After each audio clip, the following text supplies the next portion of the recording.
Assalamualaikum warahmatullahi wabarakatuh.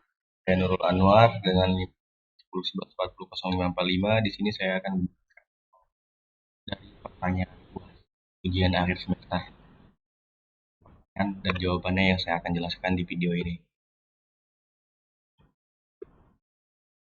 Ini sistem operasi merupakan hal yang sangat penting dalam sebuah arsitektur komputer. Apa pendapat saya tentang sistem operasi Linux digunakan pada sebuah server? Dan jelaskan tahap penginstalannya. Di sini saya akan menjawab dengan melalui Word yang sudah saya jawab. Sistem operasi Linux pada server. Penjelasan. Linux adalah sistem operasi berbasis kernel Unix yang sangat populer di dunia server. Saat digunakan pada server, Linux memberikan fleksibilitas dan kontrol yang tinggi kepada administrator sistem. Linux menjadi pilihan yang sangat baik sebagai sistem operasi server. Berikut adalah beberapa alasan mengapa sih Linux sering digunakan pada lingkungan server. Yang pertama, kestabilan. Linux dikenal dengan kestabilannya. Server yang menjalankan Linux dapat beroperasi tanpa gangguan yang signifikan, memberikan keandalan yang tinggi. Kedua, keamanan. Dengan komunitas pengembang yang besar dan beragam, Linux mendapatkan pembaruan keamanan secara teratur. Yang ketiga, kemampuan kustomisasi. Linux memberikan tingkat kustomisasi yang tinggi, memungkinkan administrator untuk mengonfigurasi server sesuai dengan kebutuhan spesifik mereka tanpa harus membayar biaya lisensi tambahan. Performa. Linux biasanya memerlukan sumber daya yang lebih sedikit dibandingkan dengan sistem operasi komersial. Memungkinkan server beroperasi dengan efisien bahkan dengan spesifikasi hardware yang lebih rendah. Yang kelima yang sering terdengar, apa sih Linux? Dengan open source yang paling terdengar. Linux bersifat open source, yang artinya kode sumbernya dapat diakses oleh siapa saja. Ini memungkinkan pengguna untuk memahami mengmodifikasi kebutuhan mereka. Berikut tahapan penginstal Linux pada server. Yang pertama, pemilihan distribusi dalam distro. Pilih distribusi Linux yang sesuai dengan kebutuhan untuk server. Beberapa distribusi populer antara lain Ubuntu Server, CentOS, Debian, dan Fedora. Yang kedua, instalasi. Pilih metode instalasi. Apakah mau memulai media flash DVD atau USB flash drive? Yang bisa kita pakai alternatif lain adalah instalasi melalui jaringan atau VirtualBox yang video sebelumnya sudah saya buat. Pastikan server diatur untuk boot dari media instalasi yang telah dipilih. Ini melibatkan masuk ke BIOS atau UEFI server dan mengatur urutan booting. Proses instalasi. Ikut panduan instalasi distribusi Linux yang dipilih. Biasanya ini melibatkan pemilihan konfigurasi dasar seperti partisi, pengaturan jaringan, dan pemilihan paket berangkat lunak. Sandi. Tetap akun pengguna dan data sandi. Pastikan untuk memberikan hak akses sesuai kepada pengguna tersebut. Yang keenam, konfigurasi. Atur pengaturan jaringan agar server dapat diakses melalui jaringan. Ini termasuk konfigurasi IP address, DNS, dan gateway. Instalasi perangkat lunak tambahan, seperti tambahan perangkat lunak yang diperlukan untuk menjalankan aplikasi atau layanan tertentu. Ini bisa termasuk server web, seperti Apache, basic data, seperti MySQL atau SQL Server, atau perangkat lunak keamanan. Setelah instalasi selesai, lakukan pembaruan perangkat lunak untuk mendapatkan versi terbaru dan perbaikan keamanan. Selanjutnya, lakukan pemeliharaan rutin seperti backup sistem dan pemantauan kinerja. Saya akan menjawab pertanyaan yang kedua. Berbicara tentang database, bagaimana implementasi database dapat memengaruhi skala dan kinerja suatu organisasi? Di sini saya akan menjawabnya melalui Word lanjutan berikut. Implementasi database yang cermat dan sesuai kebutuhan dapat membantu organisasi mengelola dan memanfaatkan data mereka secara efisien, memungkinkan pertumbuhan skala yang berkelanjutan dan meningkatkan kinerja operasional.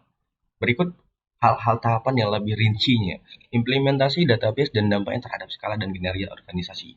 Yang pertama, skalibilitas, vertical scale up. Dengan implementasi database yang baik, organisasi dan dapat meningkatkan kapasitas server tunggal seperti menambah RAM atau CPU atau untuk menangani pertumbuhan data. Horizontal scale out. Database yang dapat diimplementasikan secara horizontal memungkinkan beban kerja dan meningkatkan kinerja. Optimasi perancangan database yang efisien dan dapat meningkatkan kecepatan pencarian dan manipulasi data. Caching menggunakan mekanisme caching dapat mempercepat akses data dan menyimpan hasil query atau data yang sering diakses dalam indeks yang efisien. Pemilihan dan pemeliharaan indeks yang sesuai dapat meningkatkan performa operasi pencarian dan pengelolaan kapasitas dan penyimpanan. Kompresi data, implementasi kompresi data membantu mengurangi kebutuhan penyimpanan, mengoptimalkan pengguna ruang penyimpanan dan mempercepat transfer data. Partisi data, mengorganisasi data ke dalam partisi membantu manajemen penyimpanan menggunakan backup. Dan paling penting, otentikasitas. Database yang baik menyediakan kontrol akses yang tepat dengan optimasi dan otoritas berbasis peran untuk melindungi data. Enkripsi data. Implementasi enkripsi data melindungi informasi rahasia dari akses tidak data. 5. Dukungan terhadap aplikasi. Integrasi dan konektivitas harus mendukung integrasi yang lancar dan aplikasi lain dalam ekosistem organisasi, memastikan pertukaran data yang efisien. Dan bencana DRP. Rencana pemulihan bencana DRP, database yang efektif harus memeratakan strategi pemulihan bencana untuk melindungi data dalam situasi darurat. Proses backup yang efisien. Implementasi proses backup yang efisien memastikan perlindungan terhadap kehilangan data dan Pertanyaan yang ketiga, apa tantangan yang mungkin muncul dalam skalabilitas database saat organisasi berkembang? Saat database organisasi berkembang, tantangan skalabilitas database saat organisasi berkembang ada perincian berikut. Kinerja. Seiring pertumbuhan data, database mungkin menghadapi penurunan kinerja jika tidak dikelola dengan baik. Kapasitas penyimpanan. Pertumbuhan data yang cepat dapat menimbulkan kebutuhan penyimpanan yang signifikan. Optimasi. Dengan data yang bertambah besar, perlu perhatian terhadap optimasi. Volume transaksi juga akan meningkat. Database harus dapat menangani beban transaksi yang lebih tinggi tanpa menurunkan kecepatan atau menimbulkan konflik data. 5. Keamanan yang disimpan. Semakin penting pelindungan keamanan. Tantangan melibatkan perlindungan terhadap ancaman keamanan dan memastikan autentikasi serta otorisasi yang tepat. 6. Manajemen kesalahan dan pemulihan. Saat skala meningkat, manajemen kesalahan dan pemulihan menjadi lebih rumit. 7. Administrasi administrasi yang terus-menerus. Tantangan melibatkan pemeliharaan rutin, pemantauan performa, dan penyusunan konfigurasi. Integritas aplikasi. Yang ke-8. Saat organisasi tumbuh, ada kemungkinan 5. Konsistensi data. Dengan banyaknya data yang berubah secara simultan, menjaga konsistensi data di sebuah database menjadi sulit. 5. Biaya skalabilitas. Tantangan ekonomi dapat muncul karena meningkatnya biaya yang terkait dengan peningkatan kapasitas dan kinerja database. Pertanyaan yang keempat, Anda bekerja pada sebuah perusahaan yang memiliki sebuah server yang Anda manage. Bagaimana pendapat saya menerapkan konsep pada sebuah server yang Anda miliki? Konsep non-repudiation pada server. Menerapkan konsep non-repudiation memerlukan kombinasi langkah teknis, kebijakan organisasi, dan kepatuhan pengguna. Dengan pendekatan holistik, server dapat dikelola dengan secara yang mendukung integritas, autentikasi, dan non-repudiation. Yang lebih rincinya, yang pertama, autentikasi yang kuat. Pastikan bahwa mekanisme autentikasi pada server sangat kuat. Gunakan metode autentikasi pada 2 faktor atau lebih untuk memastikan hanya pengguna yang sah yang dapat mengakses server. 2. Logging aktivitas. Aktivitas logging yang rinci untuk semua aktivitas server. Ini mencakup log masuk, perubahan konfigurasi, dan aktivitas pengguna lain. 3. Penyandingan dan enkripsi. Terapkan penyandingan dan enkripsi data yang disimpan dan dikirimkan.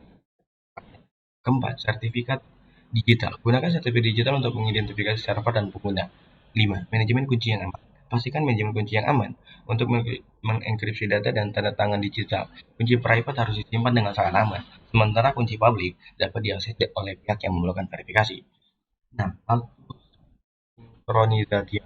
Sinkron waktu server dengan sumber waktu resmi. Waktu yang akurat penting untuk menciptakan catatan kejadian konsisten yang esensial untuk non-repudiation. Kita server, periksa untuk mengidentifikasi pola atau kejadian yang mencurigakan. 8. Dan persyaratan non-repudiation harus dijelaskan secara jelas dalam kontrak dan dengan penggunaan dan kebijakan keamanan. Real time. Gunakan real time untuk mendeteksi ancaman dan tindakan mencurigakan dengan cepat. Kesebut pelatihan pengguna. Berikan pelatihan kepada pengguna server tentang perangkat keamanan yang baik dan dorong yang tidak menyangkai tindakan mereka. 11. Implementasi. Dan bahwa organisasi memiliki kebijakan dan prosedur hukum yang jelas untuk menangani kasus non-repudiation. Step 5.0 yang ideal jika kita bekerja dalam Perusahaan yang sudah 5 poin, perusahaan yang sudah jelas. Saya jawab dengan rinci dan singkat. Menerapkan konsep industri 5.0 dalam perusahaan. Menerapkan industri 5.0 tidak hanya tentang teknologi, tapi juga tentang perubahan budaya dan proses. Penting untuk melibatkan seluruh organisasi dan memastikan bahwa setiap langkah mendukung tujuan bisnis secara keseluruhan. Berikut teknologi yang apa telah ada di perusahaan dan evolusi sejauh mana dapat diintegrasikan dengan industri 5.0. Kelima, pastikan karyawan memiliki pemahaman tentang konsep industri 5.0 dan berikan pelatihan yang diperlukan untuk menggunakan identifikasi area prioritas. Tentukan area di perusahaan yang dapat memberikan manfaat maksimal dan dari implementasi industri 5.0 seperti produksi, rantai pasokan, atau manajemen inventaris. 4. Pengguna IoT atau IoT. Terapkan Internet of Things (IoT) untuk menghubungkan dan mengumpulkan data dari peralatan dan perangkat di seluruh perusahaan. Contohnya, dapat dimulai dengan memantau dan mengoptimalkan penggunaan peralatan produksi. 5. Analisis manfaat analisis big data untuk mendapatkan wawasan mendalam tentang operasi. Karena integrasi, pastikan bahwa sistem-sistem yang berada di perusahaan berkomunikasi dan berbagi data secara mulus. Dan terapkan robotika kolaboratif di tempat-tempat yang kerja yang sesuai. Mungkin dimulai dengan tugas untuk meningkatkan produktivitas.